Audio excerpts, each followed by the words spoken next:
My name is Heather Rogers. I'm 18 years old, and for most of my life, I believed I was simply easy to overlook. The quiet daughter, the steady daughter, the one who never caused problems, never raised her voice, never needed saving. I used to think that was a good thing, that blending into the background made me mature, responsible, dependable. But now, standing on the other side of everything that happened, I can say this with absolute certainty. Being invisible isn't peaceful, it's suffocating. And the day I turned 18, the day I officially became an adult, was the day I learned just how invisible my own family thought I was. I grew up in a small town, the kind where everyone knows who your parents are and who you're supposed to be. My family looked perfect from the outside. Two parents, a neat house with white shutters, backyard cookouts, and winters spent decorating the same huge fake tree we'd had for as long as I could remember. Then there was me, and Tessa, my younger sister by 2 years. Tessa was the kind of girl people used to call magnetic. Shiny hair, captain of her volleyball team. The kind of teenager who could walk into a room, say one slightly funny thing, and have adults praising her like she'd just cured cancer. Meanwhile, I learned early that my place was in the quiet corners. Homework finished before dinner. Chores done without reminders staying out of the way. If Tessa was a sparkler lighting up the yard on 4th of July, I was the wick that never caught fire. My parents never said they had a favorite they didn't have to. Their actions screamed it. Tessa came home 30 minutes past curfew. Mom hugged her and asked if she'd eaten. I texted 10 minutes late about staying after class. Dad lectured me about responsibility. Tessa cracked the bumper on Mom's car. 6 months later, she got a newer one, so she'd be safer. I asked for a used laptop for school. They handed me a list of job openings taped together with a note. Hard work builds character. I kept telling myself it didn't get to me. That maybe they thought I was more mature, more capable. But you can only lie to yourself for so long. My birthday fell on a Thursday that year. I had a math test that morning and absolutely tanked it. Numbers swam on the page. Nothing stuck. I walked home feeling like my entire body was the test paper, red-inked, crossed out, not good enough. Still, a tiny part of me hoped the day would turn around. I wasn't asking for much, maybe my favorite takeout or a card with my name on it, maybe even a quick happy birthday that sounded like they meant it. When I stepped through the front door, I heard voices, laughter, the kind of cheerful chaos that made my heartbeat flicker faster. And then I saw it. Balloons, streamers, blue and silver decorations hanging everywhere, a banner strung across the wall that said happy birthday. My heart actually jumped. They remembered. I opened my mouth to say something, anything, when Tessa walked in behind me, grinning like she owned the world. What do you think she chirped? Surprise. That was the moment I looked closely at the banner. It didn't say Happy 18th. There weren't any candles, any specific theme, nothing personalized whatsoever. And Tessa's birthday 3 weeks away. Mom came bustling out of the kitchen with a party hat on, already recording with her phone. Tessa, honey, come stand over here. We need a picture before we cut the cake. She didn't even glance at me, not even for a second. Dad appeared carrying a gift wrapped with an actual bow, the kind they only ever bothered with on big occasions. Tessa squealed, tore it open, and pulled out the newest phone on the market. Sleek, pristine, expensive. I still had a second-hand model with a screen cracked like a spider web. Tessa's grin widened. My chest tightened. Finally, I cleared my throat.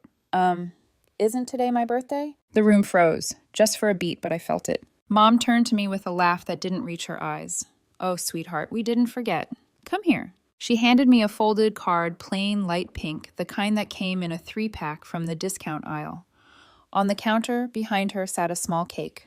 No candles, no writing, no decorations. A corner already cut off, like someone had gotten hungry and decided my birthday cake was a snack. The card said in Mom's delicate cursive, "Be more like her." Nothing else, not even my name. They laughed nervously as if it were a joke I should understand and laugh at too. But there was no just kidding, no hug, no acknowledgement. Just a weird, sharp silence before Dad turned back to recording Tessa. Something inside me, a quiet, crushed little part, just stopped. I didn't yell, didn't cry, didn't argue. I simply nodded, set the card down on the counter, and walked upstairs. It was the calmest breakdown I've ever had. That night after they fell asleep, I packed a backpack, 2 shirts, a hoodie, jeans, socks, my charger, and the emergency $40 I had hidden in a shoebox. I sat on my bed staring at the dented doorknob, feeling like a ghost in a house full of living, breathing people who didn't know they were haunting me. Then, without looking back, I slipped out the front door and walked 4 blocks to the bus stop under a flickering orange streetlight. I bought a one-way ticket on the last bus to the city. I didn't know what I was doing. I just knew I couldn't stay. 3 days passed before my mother left a voicemail. Her voice cracked through the speaker. Heather, please come home. We didn't think. We didn't mean. Just come back, okay? Your dad's looking for you everywhere. Please. I didn't pick up. For the first time in 18 years, I wasn't being compared, corrected, dismissed, or overshadowed. I was free. But that was just the beginning. Because what my family did next, the lies, the manipulation, the way they twisted the story, that was the moment everything changed. That was the moment I decided I wasn't just leaving. I was never going to let them write my story again. If someone had told me that freedom would smell like moldy hostel sheets and lukewarm tap water, I might have laughed. But when you run away at 18 with nothing but $40 and a bruised heart, freedom isn't glamorous. It's survival. Raw, unfiltered, unromantic survival. The hostel I checked into was the cheapest one I could find, a creaking 3-story building squeezed between a closed pawn shop and a tattoo studio with a buzzing neon sign that flickered every few seconds. The front desk guy didn't even bother asking why an 18-year-old girl had shown up alone at midnight with a stuffed backpack. He barely looked up from his phone. Room 6B, he muttered, handing me a key that had tape wrapped around it so many times it looked like a mummy. The room smelled like old socks and humid air. 2 bunk beds, 3 girls, none older than mid-20s, and 1 flickering ceiling light. I took the top bunk because the bottom ones were already claimed and because being higher somehow made me feel safer. That first night I didn't sleep, partly because the girl below me snored like a dying lawnmower, partly because every sound, every door creak, hallway footstep, distant shout made my heart jump. But mostly because I kept replaying my mom's voice in my head. Heather, please come home. We didn't think. We didn't mean. I didn't know whether to cry or throw my phone at the wall. Instead, I stared at the ceiling until morning. The next few days blurred together. I rotated between the public library, the city park, and the hostel's noisy kitchen, where a microwave older than me worked at half power. I ate apples, granola bars, whatever cheap filling food I could find. I kept my backpack zipped at all times, slept with it under my pillow, and memorized the safest bus routes after dark. There's a certain kind of fear you feel as a young woman alone in a big city. Not dramatic fear, not the movie kind, but a quiet awareness, a constant hum under your ribs that tells you, be alert, be careful, no one's coming to save you now. And still, it was better than being home, better than feeling invisible in my own family. 4 days after I left, Mom called again. Then again. I didn't answer, but I made the mistake of checking social media. Tessa had posted photos from her birthday party, the one with the balloons and streamers, except she'd cropped every picture so that the left side of the frame, where I remembered standing, was carefully cut off. Like I didn't even exist. The caption read, "Best birthday ever, so grateful for my amazing family." In the comments, "Mom, you deserve it, sweetheart." Dad, proud of the young woman you're becoming. A family friend named Karen. Such a lovely girl. Unlike some people these days, kids need to be grateful. That one hit harder than I expected, because I knew exactly who some people meant. I shut my phone off so hard my thumb hurt. I didn't cry.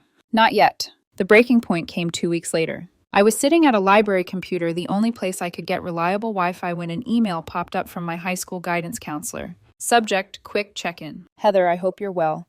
Your parents contacted me requesting that I remove you from the early admission list and delay your college applications until next semester. They said you're taking time off to get your head on straight. Is that true? I'm here to help if you need support. I stared at the screen. My mouth literally went dry. They weren't just ignoring me or pretending I didn't exist. They were actively trying to sabotage my future. Because if I didn't go to college, I'd have no way out. I'd be stuck dependent on them, trapped in the same cycle. A kind of cold anger settled in my chest, not the explosive kind, but something heavy and controlled. I called the counselor immediately. No, I said. I did not say that. I left home because it wasn't safe emotionally, and I'm working on my applications myself. Please don't accept any requests unless they come directly from me. She was quiet for a moment. Heather, I'm sorry you're going through this. I'll restore your applications and lock your file. I thanked her. Then I went outside, sat on the library steps, and let myself shake. Not cry, just shake. I wasn't imagining things. I wasn't dramatic. I wasn't oversensitive. My parents were rewriting the story, casting me as the troubled runaway daughter while polishing Tessa's halo. But for the first time in my life, someone had said out loud what I'd felt for years. You're not crazy. You're not imagining it. They really did this to you. That night, while eating a microwaved burrito in the hostel kitchen, my phone rang. The caller ID made my stomach twist. Aunt Denise, my mom's older sister, the blunt one, the one who never sugarcoated anything. I answered. Heather, she said, are you safe? Just like that. No guilt trip, no theatrics. Yeah, I whispered. I'm okay. She breathed out like she'd been holding air for hours. I knew something was off. Your mother told me some sanitized version of everything, but I'm not stupid. I've seen how they treat you. I just hope they grow out of it. Hearing an adult validate my entire childhood was like being hit in the chest. I had to sit down on a plastic chair, gripping my phone with both hands. If you ever need a place, she continued. I don't have much, but I have a couch, and I have your back. Understand? Yeah, I said, my voice cracking. I understand. When we hung up, I didn't feel alone for the first time in a long time. 3 nights later, I learned another hard lesson. Survival is fragile. I woke up at 4 a.m. to find my backpack unzipped. My emergency $40 gone. Someone had taken it while I slept. For a moment, I sat there breathing in the dark, trying not to panic. You're okay, I told myself. You're still okay. But the truth was, I wasn't. I had $6 left, a granola bar, and a phone at 22%. I stood in the bathroom brushing my teeth with shaky hands, staring at the tired girl in the mirror. Messy hair, dark circles, shoulders hunched, and whispered, You're not going back, no matter what. Because going back meant returning to a family who'd erased me, replaced me, rewritten me. I didn't care how hard it got. I wouldn't return to that house. By the end of the week, I figured something out. If you stand still, the world tramples you. But if you move even clumsily, desperately, doors crack open. Mine opened at the library. 2 guys were talking behind me about their delivery runner quitting. One glanced at me, recognizing me as the girl who'd been haunting the same study table for days. You know how to ride a bike, he asked. I blinked. Yeah. Want to make $30? And that was the start. A tiny sandwich shop 4 blocks away. Deliveries paid in cash. Tips if customers felt generous.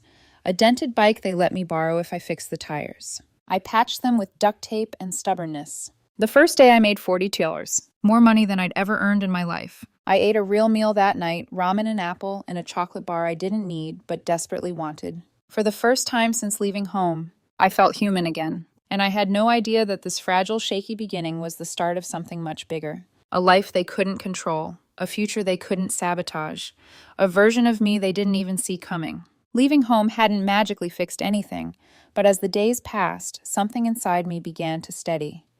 The city was cold, loud, unpredictable, but at least it didn't lie to me. At least it didn't pretend to love me while quietly replacing me with someone shinier. I delivered sandwiches, patched bike tires with duct tape, and learned which streets felt safe after dark.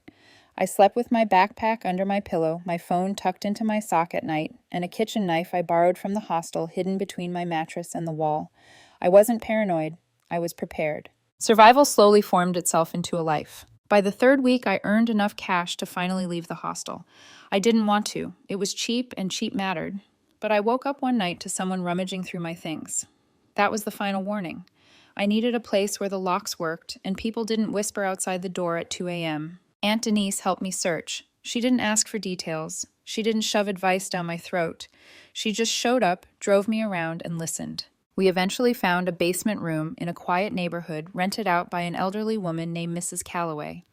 She lived in a narrow brick house with a garden overgrown with lavender. She moved slowly, speaking in a voice soft enough to calm the air around her. You'll have your own entrance, she said, leading me down creaking steps. I don't need much, just help me carry groceries sometimes. And don't mind the furnace, it makes noise when it's cold. The basement smelled faintly of old books and mothballs. The carpet was worn. The tiny window barely let in any light, and the heater clanked like a rusty drum. But it was safe, and it was mine. When she handed me the key, something warm flickered in my chest. I hadn't realized how badly I needed something as simple as a doorknob I could lock from the inside. After dropping my backpack onto the floor, I lay on the thin mattress and stared at the ceiling. The quiet felt unfamiliar, like a stranger learning how to sit comfortably beside me. A few days later, I walked to the library to check my emails. I'd been waiting, hoping, terrified, all at once. When I clicked refresh, an email popped up from a college I'd applied to. Subject, congratulations. My heart kicked hard against my ribs. I opened it. We are pleased to offer you acceptance for the spring semester. Full financial scholarship awarded. Welcome to our community. Heather Rogers. I reread the words until they blurred. Then I pressed the heels of my hands into my eyes and laughed an unsteady, quiet sound like something cracking open. That night, I bought a single cupcake from the bakery. I lit a candle in my basement room, cupped my hands around it, and whispered, "Good job." It wasn't extravagant or loud. It wasn't surrounded by balloons or streamers. But it was for me, and I'd earned it. I didn't tell my parents. Not after what they'd done to my applications. Not after the voicemail filled with guilt, but no accountability. And especially not after the social media posts that painted them as victims and me as the reckless runaway. They didn't deserve to hear my good news. Not yet. In the middle of that small streak of hope, Tessa messaged me. "Tessa, hey, you alive?" I stared at the notification. We weren't the type of sisters who had heart-to-heart conversations. She'd always been the adored one, the center of every family story.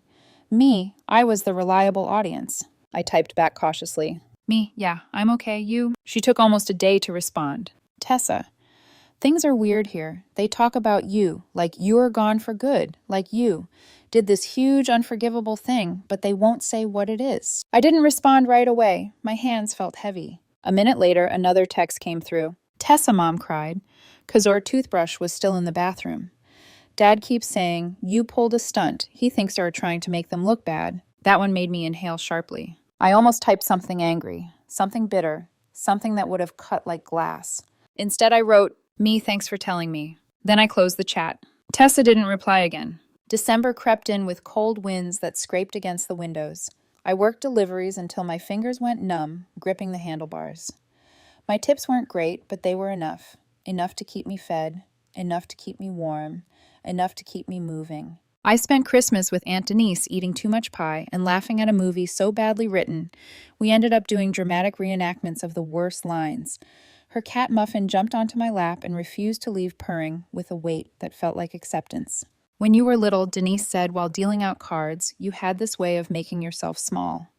Quieter than you needed to be. I noticed it. I just didn't want to interfere." "You weren't supposed to," I said softly. "It wasn't your job." "That doesn't mean I shouldn't have spoken up," she replied.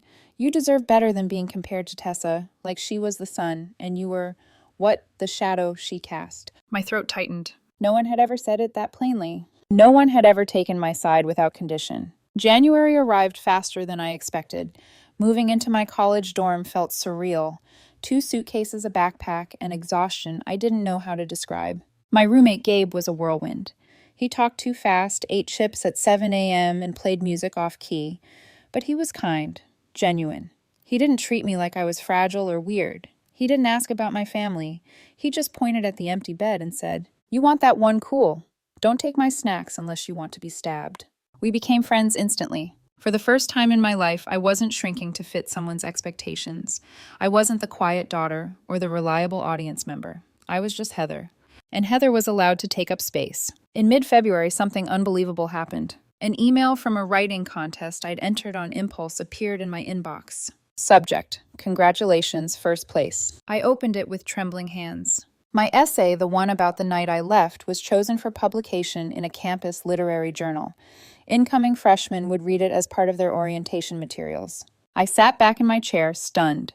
This time I didn't laugh. I didn't cry. I just breathed slowly, deeply, letting the reality settle. For the first time, my voice mattered somewhere. Right as I closed the tab, another email arrived. From my dad. Subject: Let's talk. Just lowercase letters. No emotion. No warmth. A command disguised as concern. I stared at it until my eyes burned. I didn't open it, because something inside me finally made sense. They hadn't stopped trying to control me. They'd just switched strategies. And if they'd tried sabotaging my college applications, what else had they tried to access? What else had they done behind my back? I clicked into old emails. Found the forwarded school portal link my mom had sent herself years ago. Found traces of access. Found proof. And a cold, quiet thought formed inside me with absolute clarity. If they wanted to control the story so badly, then it was time I wrote my own. The email from my father sat in my inbox like a stone at the bottom of a pond. I didn't open it. I didn't need to. I already knew what it would say. A vague apology, a gentle scolding, a carefully manufactured plea that skipped over the truth entirely. They wanted control back, not me. I closed the email tab, leaned back in my chair, and let the weight of realization settle into something sharp and exact. My parents hadn't just sabotaged my applications. They'd accessed accounts they shouldn't have used my information to make decisions about my life, and twisted the story for anyone who'd listen. But this time I wasn't powerless. This time I wasn't a quiet shadow. I changed every password I owned, email school accounts, banking job apps, even the silly streaming services. Then I set up two-factor authentication on everything using a new backup email they didn't know existed. It felt like cutting invisible strings one by one, and when the last one snapped, I breathed easier than I had in years. A few days later, my phone buzzed with a message from Tessa. Tessa, they're planning something like big. My stomach tightened. I typed back quickly. Me, what do you mean? She answered almost immediately, as if she'd been waiting. Tessa, Dad's 50th day, huge party, relatives, neighbors, your old teachers. Everyone, they want to make a statement. A cold wave washed through me. Me, what kind of statement? She hesitated. Tessa, they're rehearsing a speech about you, about how they forgave you even though you broke the family. I stared at the screen. Forgave me. They wanted to rewrite the narrative. They wanted to cast themselves as heroes who endured a troubled daughter's chaos and chose compassion in the end. A perfect polished performance, one that erased the truth. I felt pressure rise behind my ribs, not panic, not fear, but a kind of steady anger that demanded oxygen. I called Tessa. She picked up on the second ring. Heather. Her voice was small, shaky. I know I'm not perfect, and I know you don't really trust me, but what they're planning isn't right. You're part of it, I asked quietly. No, she said quickly. I mean, they tried. They wanted me to stand beside them when they say their speech, but I told them I didn't want to be involved. Dad snapped at me. Mom said I was being ungrateful. She exhaled shakily. I just thought you should know. For a moment, I didn't say anything. Thank you, Tessa, I finally whispered. I heard her breath hitch like she'd been waiting years to hear those words. Please be careful, she murmured. We hung up, and I sat very still. If they wanted a performance, they were going to get one. Just not the one they rehearsed. I called Aunt Denise immediately. When I told her about the speech, she went quiet for several seconds. Then, oh, absolutely not. Absolutely not. They don't get to paint themselves as martyrs. Her fury simmered through the phone line. They're inviting everyone, I said. People who believe them. People who don't. People who've heard their version of my story. And she asked, and it's time they heard mine. Her voice softened. Tell me what you need. I didn't want theatrics. I didn't want a fight. I didn't want screaming or scenes or chaos. I just wanted the truth. Something they'd stolen from me for years. So we made a plan. The first step was the letter. Not a rant, not a threat, not an emotional meltdown. Just the truth. A clear, calm account of everything that happened. The forgotten birthday. The card that told me to be more like her. The sabotage college applications. The attempts to frame me as unstable. The lies told to relatives. The social media narrative. The voicemail. The patterns that existed long before I left. I included photos when necessary, the half-eaten cake, the card screenshots of messages and emails. Not to humiliate them. Just to show the truth. No exaggeration, no insults, no twisting. Just light shining on things they hoped would stay in the dark. At the bottom, I signed, Heather Rogers, no longer silent. The second step was the video. I filmed it in my dorm room. Simple lighting. Neutral background. No makeup, no crying, no dramatics. Just me, sitting cross-legged on the floor speaking quietly. Hi. If you're watching this, you probably know my parents. You may have heard their version of why I left home. I want to tell you mine. Not out of anger, but because I spent years not having a voice. I spoke for 2 minutes, short, steady, honest. I uploaded it privately to YouTube, unlisted, only accessible by QR code. Aunt Denise printed the QR code on small slips of paper and tucked them inside each letter. The third step was distribution. Aunt Denise was still invited to the party. Of course she was. My parents loved appearances, and she, bless her, was an expert at moving unnoticed when she wanted to. She promised to hand the envelopes out discreetly to relatives who could be trusted to read first and react second, to people who would see through manipulation, to those who always suspected something was wrong but never had proof. She'd also leave a few near the entrance table tucked between name cards and seating charts, almost invisible but impossible to ignore once noticed. No drama, no shouting, no confrontation. Just correction. The day of the party, I didn't go. Of course I didn't. I didn't need to be there. My presence would have given them too much power. Instead, I ate greasy pizza with Gabe at the student union while pretending to study for a quiz. But every so often, I'd check my phone heartbeat tapping anxiously inside my ribs. At 9:42 p.m., the first message arrived. Cousin Jake, holy crap. Heather, I'm so sorry. I just read everything. I had no idea. Then another. Mr. Randall, my old English teacher. I believe the version they told me. That was a mistake. Your letter was brave. You deserved better. And then another. And another. And then one from Tessa. Tessa, you did it. 3 words. No punctuation. But I knew exactly what she meant. The speech didn't happen. The performance collapsed. The truth, my truth, rippled through that party like a shockwave they didn't see coming. And for the first time in my life, I wasn't the quiet one. I wasn't the background daughter. I wasn't the invisible girl. My words were louder than their facade, and they felt it. The morning after the party, my phone wouldn't stop buzzing. Mentions, missed calls, unread messages. People who had never bothered to look at me twice were suddenly trying to reach me through every possible channel. I ignored them all. But when Aunt Denise actually called, I picked up immediately. Heather, her voice was brisk tight. Sit down. I'm in bed, I said. Fine. Stay there. This is a lot. I pressed the phone closer. What happened? Your parents, she began, are in full-blown damage control mode. And I mean Olympic level. They've been calling relatives all morning, trying to spin everything into some kind of misunderstanding. I closed my eyes. Let me guess. The letters were fake. The screenshots were altered. The voicemail was taken out of context. That's exactly what your father said. Denise let out a sound between a laugh and a scoff. Then one of the uncles pointed out something your parents really didn't see coming. What? The cake photo from last year's post. The one they said was from Tessa's birthday. The date was wrong. It didn't match Tessa's birthday at all. A hollow silence filled my chest. And your father, she added, blamed the bakery. I exhaled slowly. Of course he did. It was a disaster, she said. People confronted them. Some politely, some not. Your mother cried. Your father got defensive. But the damage is done, Heather. People finally saw it, the cracks, the favoritism, the lies. I didn't speak. They lost control yesterday, Denise said softly. They know it. Everyone knows it. What about Tessa, I asked. She left early, said she was done with the theater. She wouldn't even look at your father on the way out. That surprised me, a quiet shock that pulsed through me slowly. Listen, Denise said. Voice gentle now. If you want to give them a chance to talk, you can. But if you don't, no one will blame you. You don't owe them anything. My fingers curled around the blanket. Thanks. I need some time. We'll talk later, she said. After we hung up, I stared at the ceiling for a long time, letting the stillness settle in my bones. The revenge wasn't the letters or the video, it was watching their narrative crumble under the weight of their own pretending. It wasn't dramatic, it wasn't loud, it was just real. 2 days passed before the next email from my father arrived. Subject, please. I almost deleted it. Instead, I opened it calmly. Heather, things got out of hand at the party. There were misunderstandings. That wasn't how we wanted things to go. We want to explain in person.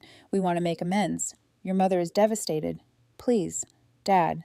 There it was, the same vague phrasing, the same sidestepping of responsibility. No mention of what they actually did. Just a polished, guilt-coated invitation to reset the narrative, their narrative. I didn't reply. Instead, I emailed the college administrative office, formally requesting that no information about my academic, financial, or personal records be released to my parents. They approved it in 48 hours. Then, for my own peace, I blocked my parents' numbers. Not forever. Just until I decided if or when I wanted to let them speak. Because silence, when chosen, wasn't punishment. It was control. Life settled into something soft after that. Classes, study groups, coffee runs with Gabe, the Student Writing Center offering me a part-time job helping other students with essays. Meal vouchers tucked into my backpack like little blessings. For the first time in years, my days didn't feel heavy. My body didn't feel tight with tension. My heart didn't feel like it was constantly bracing for something I couldn't name. Peace was so unfamiliar, it almost felt like guilt. Almost, but not quite. Because the truth was, I wasn't grieving the loss of my parents. I was grieving the version of myself who tried so hard to earn love from people who couldn't give it. It wasn't my parents who came next. It was Tessa. She showed up on campus without warning. I was sitting outside the bookstore eating a bagel when someone stepped into my peripheral vision. I looked up and froze. She stood there, hands stuffed into her jacket pockets, hair pulled into a messy bun, eyes rimmed with dark circles, like she hadn't slept in days. Hey, she said quietly. I swallowed. Hey. Can I sit? I nodded. She lowered herself onto the bench beside me, shoulders slumping like she was finally letting go of something heavy. I wanted to talk, she said, not through text, face to face. I took a breath. Okay. She stared at her hands. You were right, about everything. About the way they treated you. About how they always... She exhaled shakily. Always chose me. You didn't ask them to, I said. No, she whispered, but I didn't stop it either. I didn't answer. After you left, she continued, voice trembling. They freaked out. Not because they missed you, not the way they said, but because the family image cracked. They were terrified of what people would think, terrified of gossip, terrified of embarrassment. They cared more about that than about where you were. I felt something tighten slowly in my chest. And I let them use me to cover it, she whispered. I'm sorry. Her voice cracked on the last word.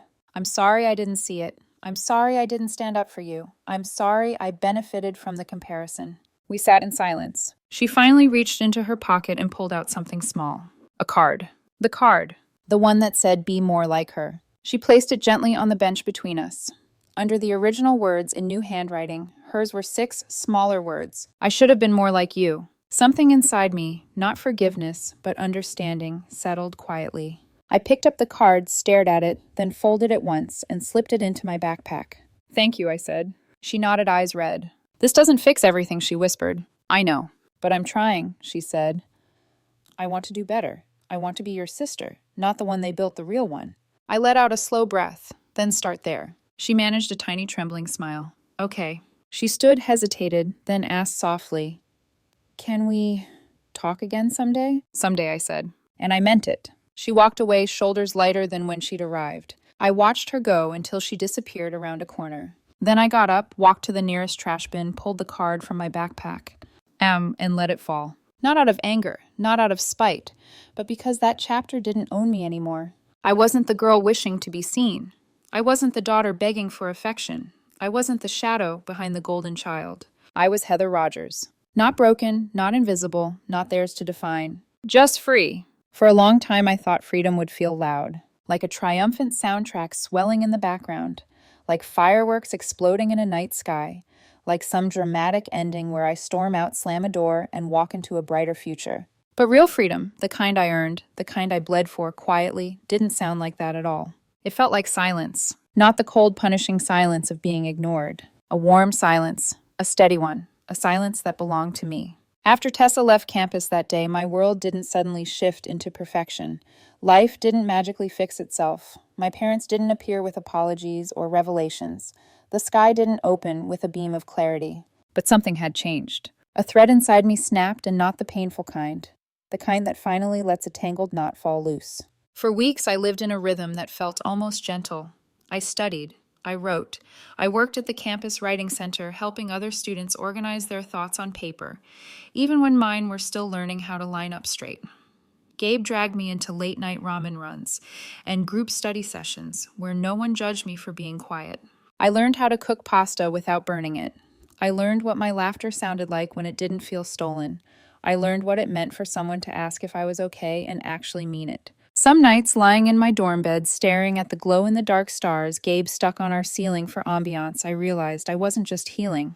I was becoming someone new, someone stronger, someone whole. Then, one afternoon in March, something unexpected happened. I received a letter from the college administration office confirming that my independent status was officially recognized.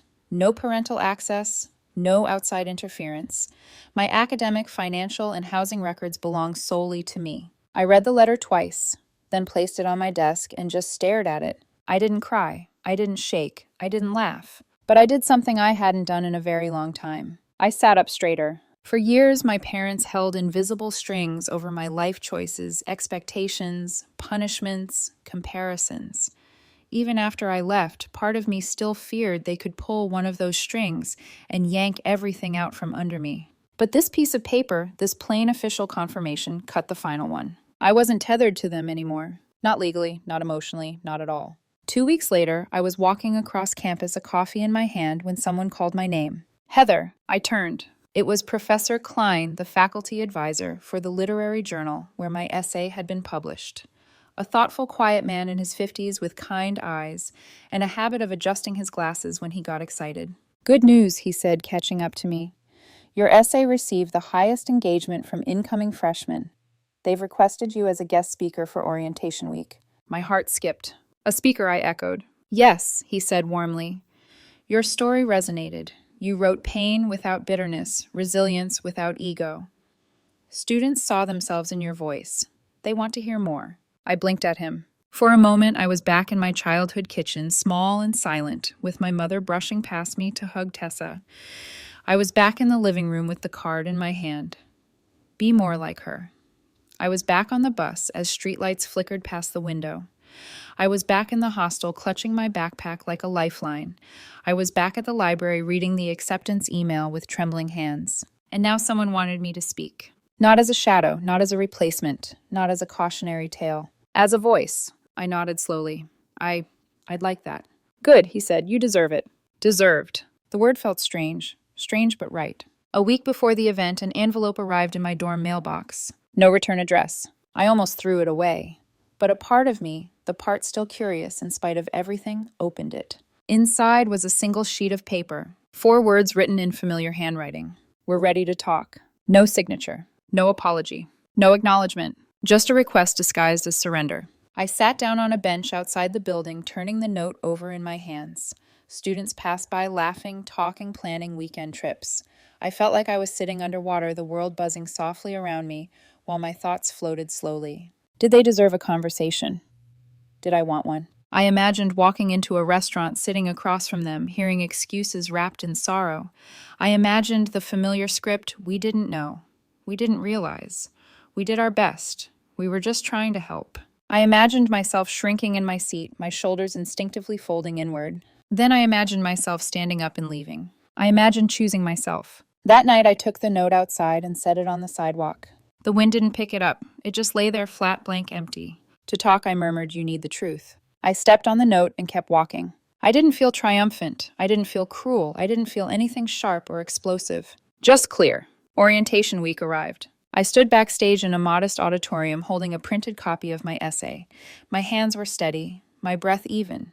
Gabe sat in the front row, giving me an enthusiastic thumbs up. When the introduction ended and they called my name, I stepped up to the podium. The room was warm, soft, filled with curious faces. I didn't read the essay, instead I spoke. In my life I began. I learned that sometimes the people who love you the loudest see you the least. I learned that leaving can feel like breaking, but sometimes it's the only way to grow.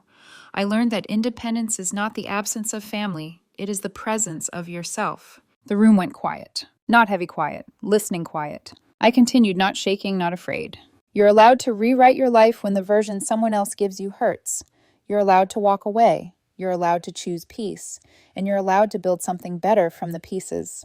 When I stepped away from the microphone, something inside me, something that had been clenched for years, finally loosened. Not because I proved anything, not because I won anything, not because I destroyed anyone, but because I had become someone they could no longer hurt. Someone who didn't need their approval, someone who didn't need their validation, someone who didn't need to be more like anyone else, someone who finally understood her own worth. When I stepped outside into the sunlight, the sky felt enormous.